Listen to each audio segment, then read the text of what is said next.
Hey, everybody, and welcome to today's episode of the Southern Oregon Progressive Podcast. We're going along in our election series being held here every Friday. Today, we have Nick Mitchell, who unfortunately missed us last time with Lori. So he's been gracious enough and he's got some time to come and talk to us today. So I really appreciate that. As always, I've got my co host, Betsy Cunningham, the lovely and the only one that can be here. And of course, we have some guests in the audience. So thank you for attending. And, till next time. So Nick, this is just going to be the kickoff for you, and like we've been really generic for the last couple of ones. Just for the first few questions, you know, tell me about yourself and why you're running, and then we'll start diving into the meat and potatoes in a second. Right. Yeah. Sounds good. Yeah. So my name is Nick Mitchell. I am running for County Commissioner's position one. A little bit about myself. I am a wedding photographer, portrait photographer, and a user experience designer by trade. I have been doing photography since 2006, I think. I started doing film and printing my own pictures in the darkroom. I absolutely love doing that. I would love to do more of it. I do have some of the stuff here. I don't have anywhere to set it up. Otherwise, I would absolutely be doing it still. As for a UX designer, which is user experience, so I design websites, apps, mobile apps, things like that. Mainly working in the banking industry. So I deal with a lot of banks and helping them lately with their, we call it a digital transformation. We're really changing like onboarding processes, changing them from taking weeks to just a couple days. So what we do is we go and we find out all their pain points and all their requirements for what they need. There's lots of legal requirements. And then I go and I take all of those and then I put together what we call wireframes. It's basically a mock-up of what the website would look like.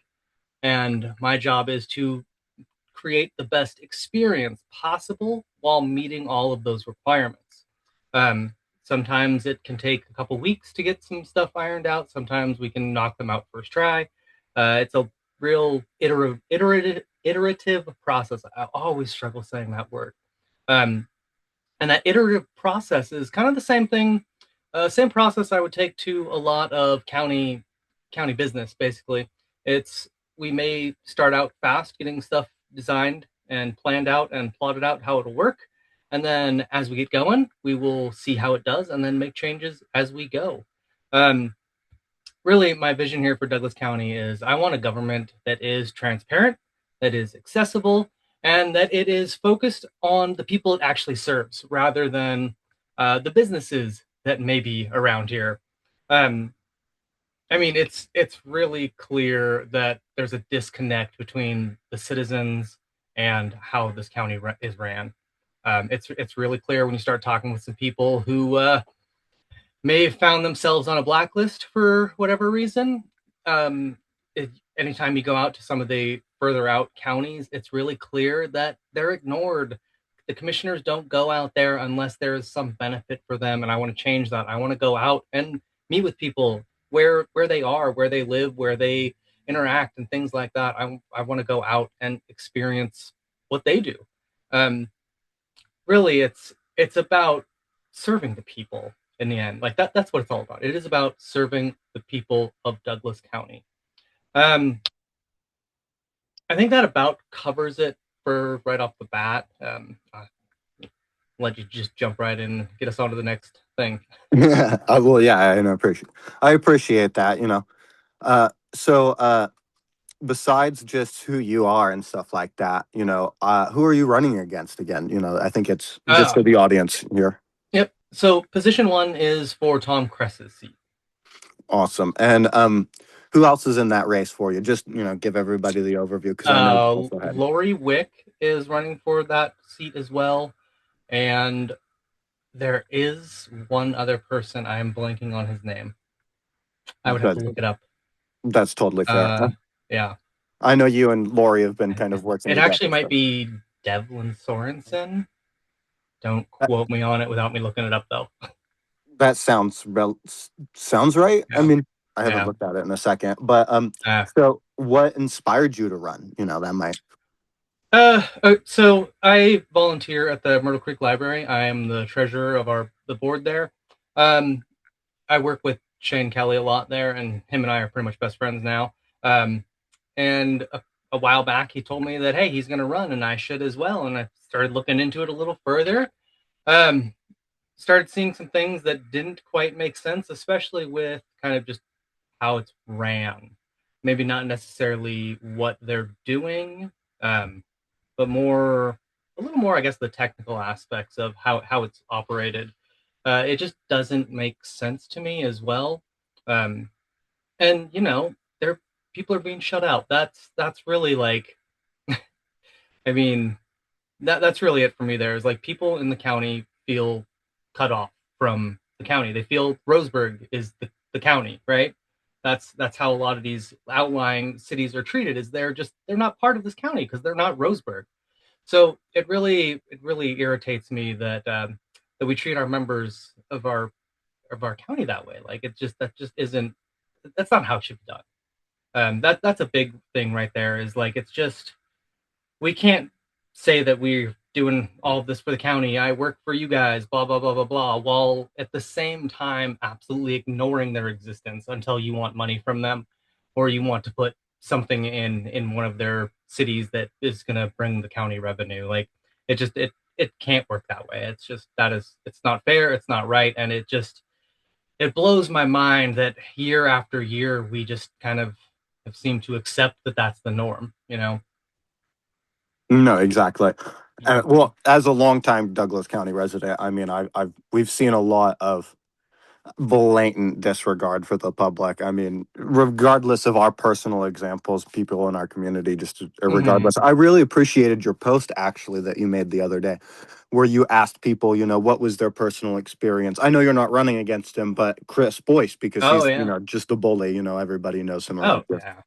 and so Yeah. it's nice to get that centralized. The problem though is that while most people have that experience with Chris or Tim, um, not having it with Tom, it actually speaks more to who he is that he doesn't speak out against it. He knows it happens. There's no way he doesn't.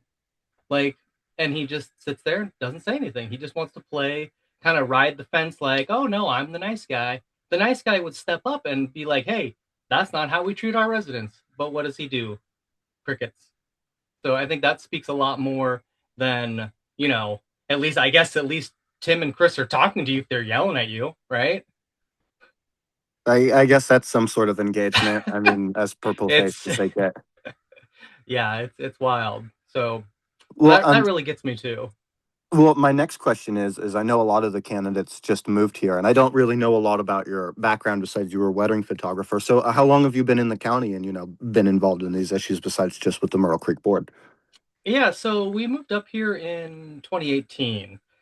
We came from Southern California. I know those scary Californians that they talk about, but we came from Southern California. We were able to buy a house here. Like it was an obvious choice. Like, hey, we want to get out of this concrete jungle, and we want to be out in the trees. We visited here in 2016 and absolutely loved it. It was just like you drive through here, and I do it all the time still. When I drive through here, and you can look out as you're driving, and it's just gorgeous, man.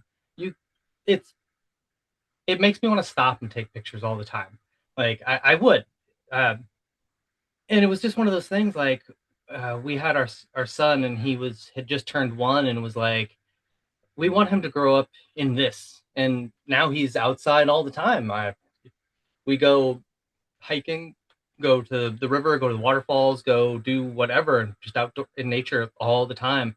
And back where we came from, it wasn't the same. And given the chance, we jumped right on it.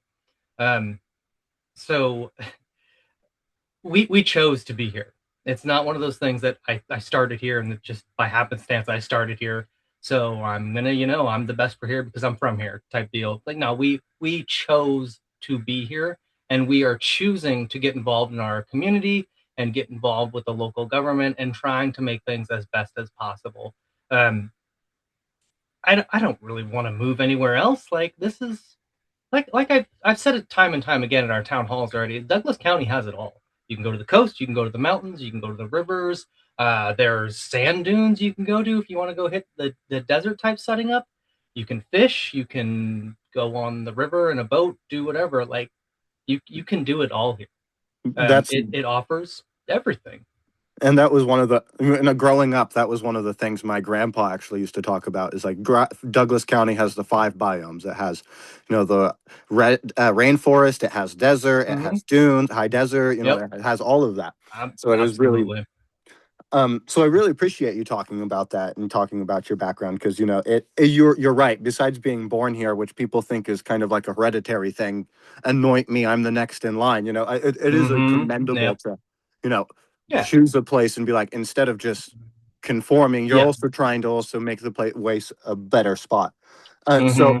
in regards to that, what are some of the stuff that you want to do once you get elected as commissioner? You know what I mean, like Yeah. Yeah. developments. Um, a lot of the things that I want to do involves, community building, um, community outreach, yeah, just community building in general. It's something that we don't have here. We don't, and it's not just Douglas County. Don't get me wrong. Community building is something that just as a whole, we as society have really kind of stepped away from. I blame the internet and things like that. But I work on the internet, so I can't totally blame it, but I can. Um, it's you know, working at the library, we see it a lot that people come in there and they just sit on the computer and just are on it for hours, right? Um, it's because they don't have anything else to do. Like Myrtle Creek at least has, we have some parks close by and things like that, but most of the kids they just come in, sit down on the computer, and that's the end of it. We should be getting them out there, getting them engaged with like what's going on in the community. There should be just more going on in general. Um, that's another topic for small businesses as to help with economic growth and give people things to do. But that's a whole other topic and a whole other um, beast of its own. But that's one thing is we really want to give back to these communities and make them feel a part of government again. We all know that the commissioners a couple years ago now uh, took out commenting during their average 8-minute business meeting. So you can't go and comment on anything. You can't ask them questions, criticize them if you like, give them compliments if you like for whatever reason. But you can't do that. So immediately right there, you have been shut out of actually being a part of those business meetings outside of the few items that are on their agenda. And if you go look around at other counties around here, they hold regular working sessions. They don't just hold their one little business meeting a week. They hold working sessions where they actually do the work and they're going to go and review their contracts that are coming up and things that are going to be on their agenda. So it really makes me wonder, are our current commissioners just waiting for these contracts to be given to them and then just approved? Or are they reviewing them beforehand, which we all, maybe not all, but uh, if they are reviewing them beforehand and they're making a decision beforehand, that needs to be public. So it leads me to believe that they don't review them. And if they do, it's not following the law, which is a whole nother story. But not reviewing it and not letting the public know how they made their decision, why they made their decision is really it really leaves a lot to be desired of just kind of how the day-to-day operations are actually being ran of the county as well. If they're treating simple, let's call them simple contracts that way, how are they handling the more complex issues of the county behind closed doors? Like, are they actually doing anything, or are they just simply delegate it all out and not actually do anything that they should be doing?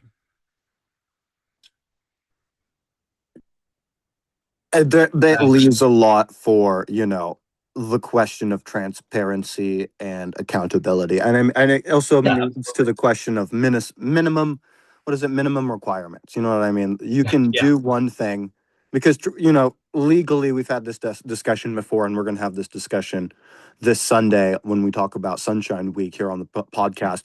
But right now we live in the world of minimum work requirements, where Oh yeah. technically we don't have that public input, but at the same time you're right. It breeds that.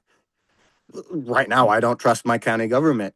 I don't trust the federal government in and of itself, but right now I can't even trust my local government, which is Yeah, yeah, no, it's a totally. shame. Hmm. Does Yep. anybody else have any questions really quick?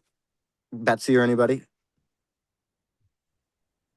Well, I don't, so you said about, outdoor experiences. What do you think about what the county has done to the park system? Part of it is giving it away or Giving getting it rid of it. away, selling it. The other part is when they decide to do it themselves, it concerns me that they put it out of the reach of many people who live here in the county to actually use the campgrounds that the taxpayer and Douglas County Hmm. is paying for. Yeah, giving it away when the people didn't want it is stupid. Like you know, same thing with term limits. People wanted term limits. Commissioners didn't, so they said, "Too bad." It's the same concept. Like selling parks, the people said, "We don't want that." They put together nonprofits to take care of the parks. What do? Let's sell it anyway. So again, they're just over and over and over again. They're stepping over the will of the people. They're squishing the people down. They don't care. They don't want you to have a voice. I mean, it ties back to this county feeling so disconnected. And these are the reasons why also. Like we want them to do one thing, they don't care. They want to do what they think is best for them, their friends in business, things like that. They don't actually want to do what is best for the county.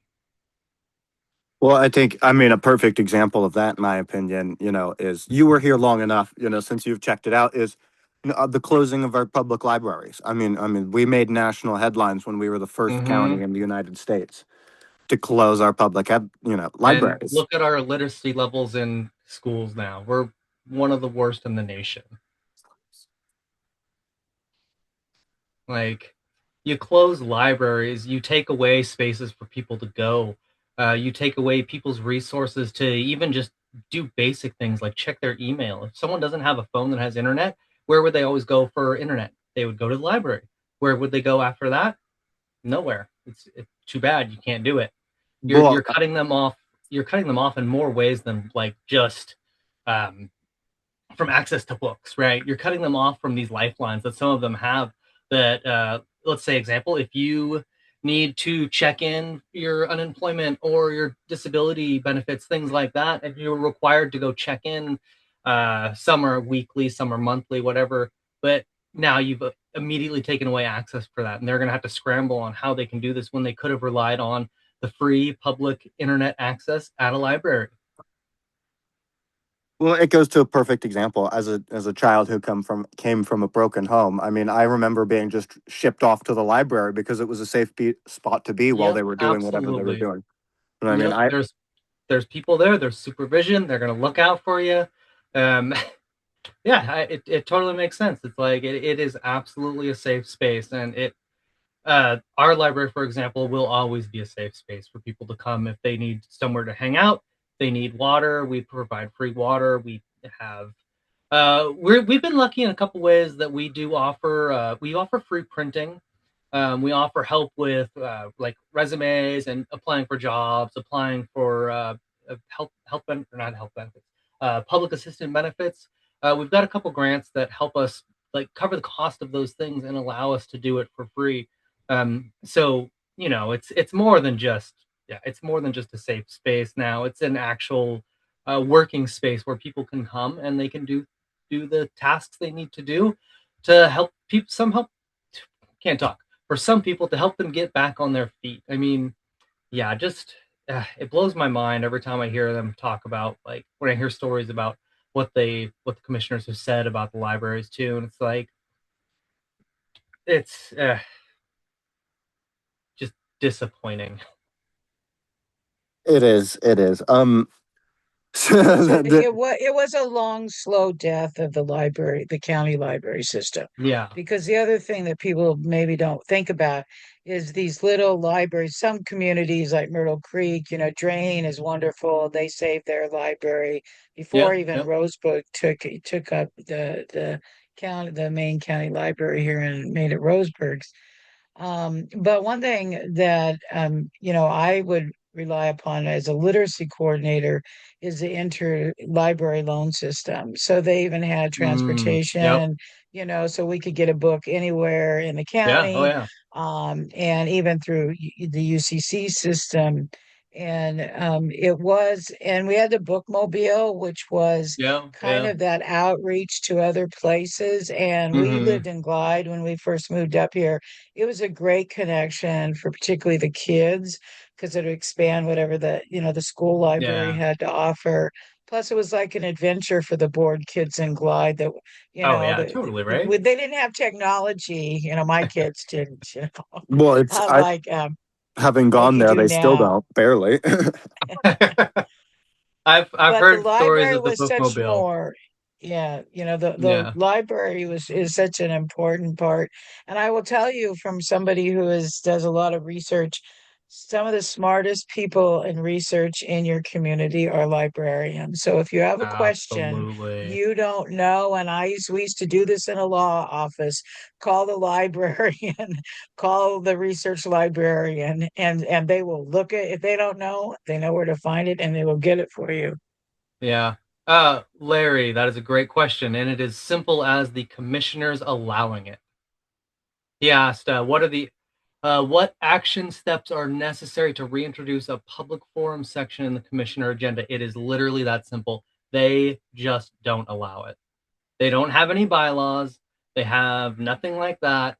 So they run the show how they want to run the show. They want to let you talk. They can let you talk. There's nothing stopping them. So it's literally just them being pissy about people not having nice things to say about them. They said, "Oh, it was people taking up hours of time," and I can tell you right now, I looked through every single meeting the commissioners have that were on YouTube, and it's only 2 years worth, right? Um, no meeting ran that long. Their meetings average 8 minutes. They will tell you that they're longer. That is because they take up about 25 minutes at the beginning doing a proclamation 3 times a month. But their business section of their meetings average about 8 minutes. So there is nothing stopping them from letting people come in and talk. And it's just that whole conversation of minimum requirements in the county. You know what I mean? And Yeah. so my question to you is that there's so many ways to address that, and what could be one way, because we've brought up a whole bunch of things. We've talked a little bit about how the county voted for campaign finance reform and how they've voted for some of these different issues. So Mm-hmm. how are some of the ways we can talk about that? And I allude to, I don't want to give the game away to everybody, but uh, some of the ways. And how have you heard of a county charter or something like that? And what's your thoughts on that? Yeah, I haven't done enough research on the home rule charter to have a strong opinion about it. Um, I mean, since there's no county bylaws, right? They can pretty much do their meetings how they want them. There is obviously things you have to follow for Robert's Rules of Order in regards to how motions are brought forward and voted on and things like that. But a lot of the other stuff, it's just like they can do it. They can go above the minimum, but they won't for whatever reason. And it's just I I fail to understand why they choose to do things the way they do. It doesn't. It just doesn't make sense to me. Um, yeah, I don't know. It just blows my mind all the time that it's kind of just the Wild West. Really, like we do what we want, we do it our way, and that's it. Um, yeah, Yeah, there's a lot to be desired that we can change. It's just a matter of having people in there that want to go above the minimum. So that could be our start. Voting in new commissioners. That's the start.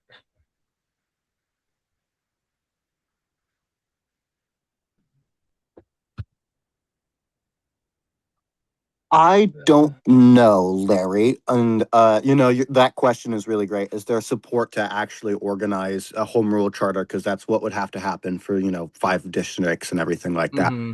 But, Yeah. I don't know. That's a great question. I think it should be I think it is something that should be brought up again to the county because, I mean, like, frankly, there's really the commissioners have a strangle grip on the county right Mm-hmm. now, and that is because of the Yeah. structure the way it is, and that is that we have a lot of apathetic voters and people who don't really want to get involved, and they're just, they come around every 2 years and they read the pamphlet and they see incumbent next to the name and they want business as usual. When frankly, it doesn't seem like business as usual is really doing the best for our county. I don't know the support for it, so I can't give you a answer. Maybe Betsy can because that was before my time because I know they did something like that in the past.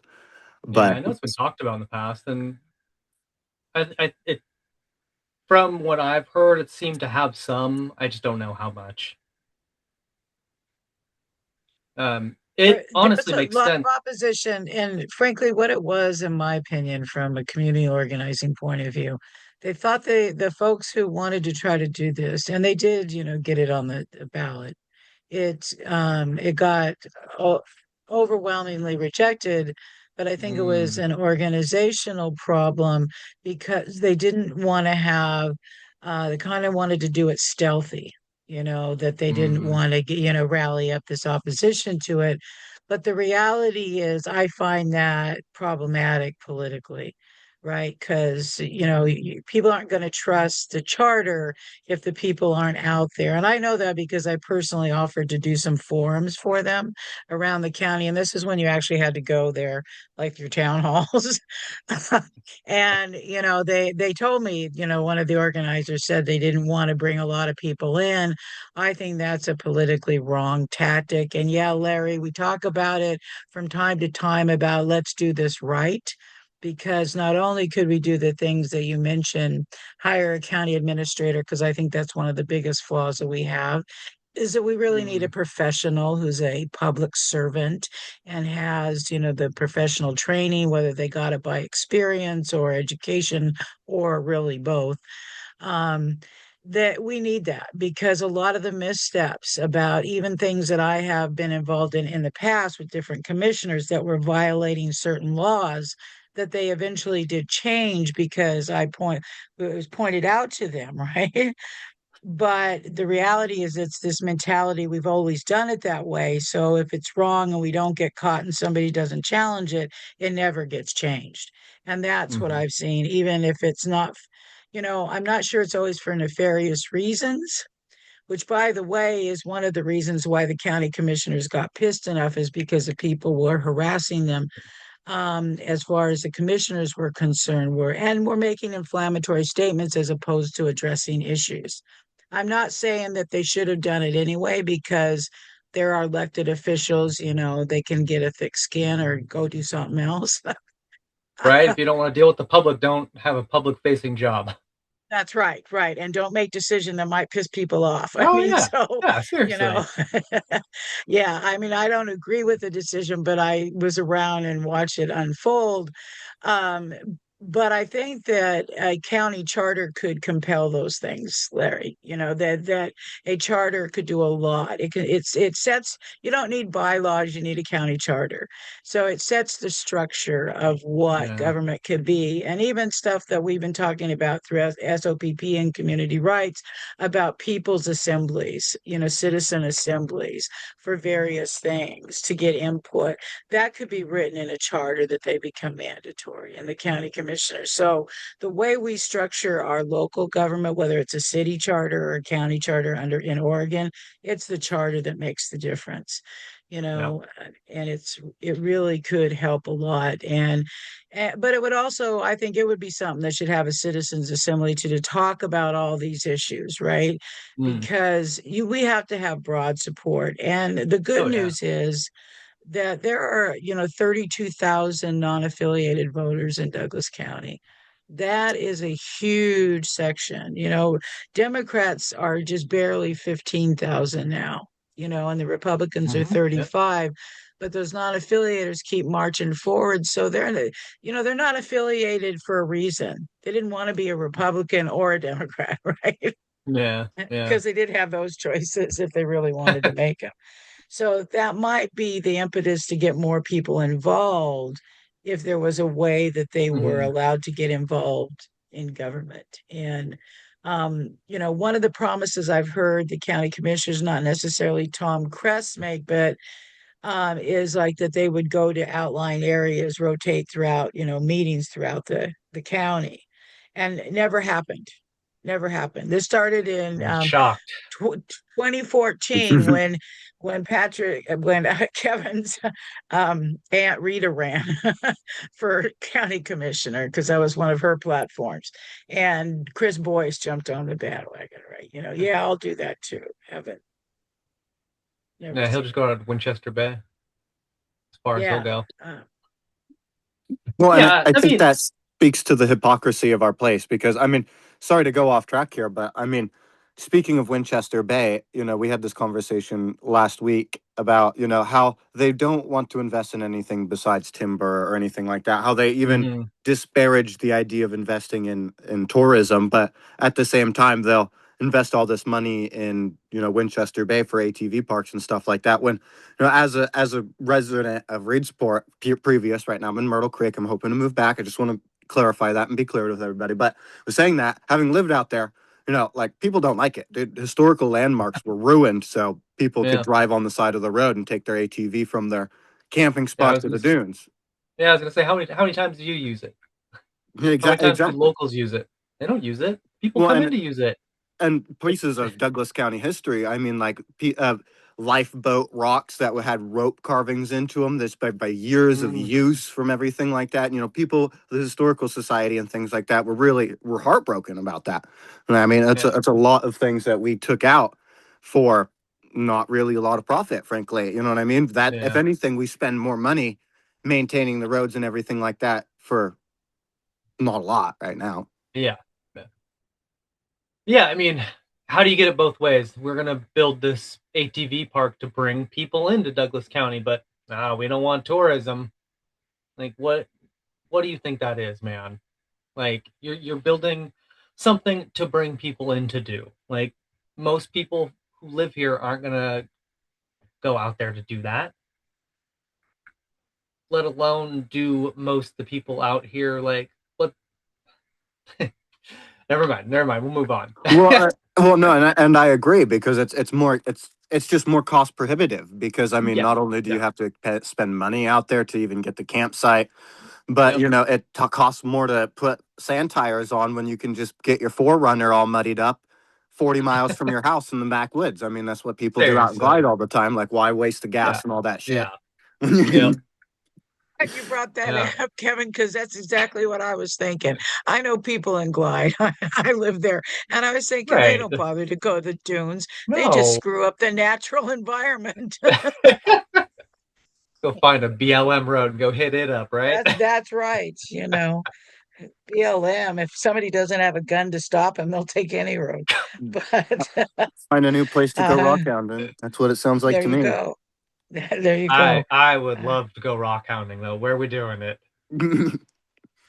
It's a shame because it actually goes into this could be lead into our next conversation, which is the protection of natural resources and things like that, and how Mhm. that ties into tourism. Because speaking of which, I actually did try to go rock hounding here soon, and I went up Scott Mountain. It's not Mount Scott, everybody. It's Scott Mountain. Mount Scott is all the way over in Eastern Oregon. Anyway, there's the Cornelian Mines. That's about 4 miles up once Mm. you hit the dirt roads, and right now because it's a well-known spot that's just absolutely ecologically devastated.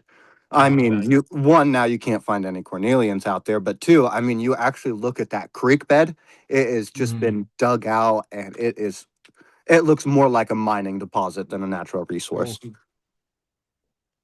that's brutal. Yeah, I'm guessing you're just in Betsy, general or natural or environmental protections. Um, I've seen I saw a recent video of it was an aerial shot of Oregon, and it says keep it green, and it's just over the years and how it's just thinned out and thinned out and thinned out and thinned out and thinned out. It's the same thing I experienced down in California. I mean, it started similar landscape to what we have here in Oregon. It's gorgeous green, and it's just been decimated because they want houses everywhere. People want their big houses. Up here, the logging companies just want to clear cut because they want to make as much money as they can on it. There's uh there's no reason. There is a reason. It's because they're greedy. Um, but we absolutely should be protecting our natural environment. There's no reason. Like, if people want to bitch and moan about California, stop doing what you're doing because you're about to end up like California. We When we lived in California, every August when the Santa Ana started, wildfires. You think you have wildfires up here? Like, we've been dealing with them for as long as I've been alive. We came up here in the first couple of years, it really wasn't a big deal. And then it just started becoming more and more an issue. It's just like where I came from, and it's climate change. It's all the logging. It's uh, as soon as you start like decimating the climate in the way we've done it here, it makes it a problem. It's not going to go away. So the way to do it is to have better practices and how we actually manage the forests up here, because logging, we all know it's a thing here. It's not going to go away magically. It's going to happen. Whether or not it happens in the same capacity and to the same practices that they want to keep using is another story, but we need to be finding a better way to do it. And what that looks like, I'm not really entirely sure. And you know what? That's totally fine. I don't have to have all the answers right now. I'm happy to go talk with the people who know more than me and listen to them and listen to the data and, take advice and make changes where we can. And where I can't directly make changes, I'll find the people who can make the changes and go plead our case to them why we want changes made. But at the end of the day, like, we need to be protecting the environment. If we don't have the environment, we don't have anything. It doesn't matter at that point. well, and that's one thing I really appreciate about you, Nick, as one of the four candidates that are running. And I mean this to all of your credence, and none to, and I mean this with none disparaging to the other candidates. They're all great people, but you have really, in my opinion, taken those stands, which a lot of people, if they're a politician, won't take. You know what I mean? And No, no, you're totally. because you're in the right, in my opinion. You know what I mean? Environmental protections, rights with sports, and all these different things. You take the right position. You've earned a lot of respect from me, and I just want to tell you that out of all the candidates, I've gone to respect you the most. As seeing you get up there and talk, no, I'm very very proud of you, because these are things that need to be talked about and things Oh, that well, thank really need you. to be brought up. I mean, frankly, they won't probably win you any votes, but they need to be talked Oh, about. yeah, no, totally. I don't expect them to, but I I'd rather people not like me for, the things that I do stand for, than rather than sit back and let people be shit on by people who want to take people's rights away, who want to take the environmental rights away. Like, if that's the way the county wants to go, then by all means vote for someone who wants to do what you want to do. But yeah, I wouldn't take donations from people who would want to do things that I don't want to do, things like that. Like, I'm not about to do that. There is a refund button. We can refund them. So yeah, if you don't like my stance on environment, on LGBTQ community, things like that, I don't give a shit. I'm gonna do what's right. And at the end of the day, that's just it. I'm gonna do what's right. Well, and I really appreciate about you about that. You know what I mean? Like I said, you're not a politician. You're just No. you the talks about the right things. And Well, I mean, it's not even a political thing at this point. It's about the county and the people here. People inherently shouldn't be a political thing. I don't care if you're Republican, I don't care if you're Democrat, non-affiliated, whatever. I want to work with you guys because I want what is best for the people here, full stop. Like Democrat, Republican, I don't care. You can be either, and I'm still going to want to do the best thing that for you. You know, it's not. I'm not. I don't want to play to one side. It's just. It's for people. That's yeah. Betsy, you're unmuted for a minute. Did you have something you wanted to bring up? No.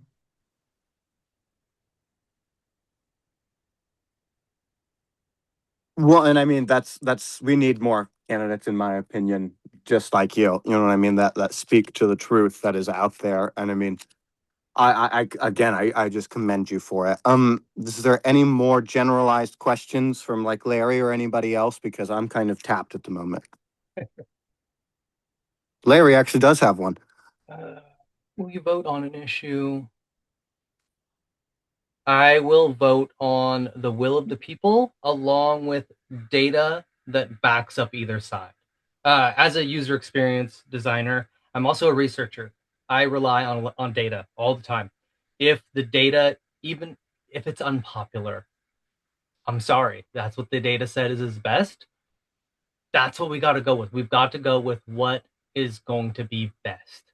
Um, will it go against the will of the people at times? Yeah, I'm sure it will. I'm sorry, it's going to piss people off because what you want is what you want. But what if the data says what you want isn't actually what's best for here? I'm going to go with what's actually best for here.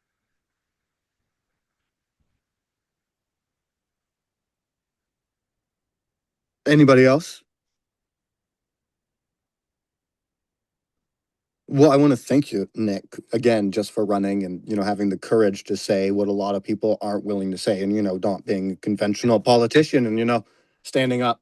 Um, Uh, I look forward to see what you're doing in the future because as much as we know Douglas County, you know what I mean, I do think you have a lot of potential and a future. So stay with politics. The same reason I'm with it because I lost in 2022 forever ago, but it's just staying in it means that you didn't give up. You know what I mean? And I oh just yeah, really yeah. appreciate that and thank you for running and thanks to everybody who participated today. Yeah, well, Well, thank you. Well, I'm not going anywhere. I will be around regardless. well, one of the things, Nick, maybe you can talk about, what kind of help you need for your campaign, what you're doing, what you could use Yeah, volunteers for, absolutely. and how Yeah. to get in touch with you. All right. With Douglas County, um, and primaries in general, people don't vote. It's just the data is there. They don't come out for it. Tell anyone anyone who will listen, get them to go out and vote. I mean, yeah, I can ask you to give me money. Sure, totally. You want to give me some money to help support me with yard signs, social media advertising, things like that. I would love it. Absolutely appreciate it. If you'd like to, you can visit my website, Nick for DCO. So just NICKFORDCO.com. You can learn a little more about me there. But that's it. It's spread the word. That's really how we're going to get it done. If we want to have a chance to win, we need to get people out there to vote. So if you want to talk to people for us, if you want to call people for us, if you want to door knock for us, come find me on social media. I have a Facebook page for a county candidate race. I have the Facebook page for it. I have a website. You can email me. The website or email is on my website. Um, that's it. Like we're here for you guys. We're here for the county. We're here for the people, the environment. We're here for it all. And yeah, and I'm always available as well. If you ever have questions, don't be scared. Reach out. I will not yell at you. I promise. Even if you say something I don't like, I won't yell at you. Well, and thank you for bringing that up, Betsy, because the candidates that Nick and the rest of them are competing against have a war chest of hundreds of thousands of Oh, yeah. dollars. And the only way to compete against that in today's grassroots environment is to get volunteers. So Yep. I do encourage anybody who sees this video or anything like that to reach out to them. I'm sure they'll find something to do on their website, on their social media, and making calls or something like that. So please give them a call. Yeah, people are naturally on social media. It's a good place to help you if they want to help your Oh, yeah. campaign because it Yeah, really is sharing about posts, liking people. posts, it Yeah, all helps. yeah, it's really going to be about people even knowing who you are. You know, Yeah, that's that too, the big absolutely. hurdle in Yep. And in this election. I got the voter pamphlet statement submitted, so I'll be in there. And I know that is a big deal. Lots of people wait to read that. Mhm. Those people, if you're watching this and you're still going to wait for that voter pamphlet, just go over to my website as well. You'll get an idea of what I stand for and my goals. Thank you. Thank you. Appreciate it. It was great to come on and connect with you guys. I will be around for some more. Well, yeah, and we always look forward to having you and other candidates on. So, if anybody who is a candidate would like to bring on SOPP, actually reach out to us. And, do you know the email off the top of your head, Betsy? Anyway, reach out to us on the comment section or anything like that, and we'd love to have more candidates or anything like that on our special episodes. But yes, thank you, Nick, and Yeah. good luck in your campaign. Thank you. Thank you, Larry. There were some good questions as well. Appreciate you coming out.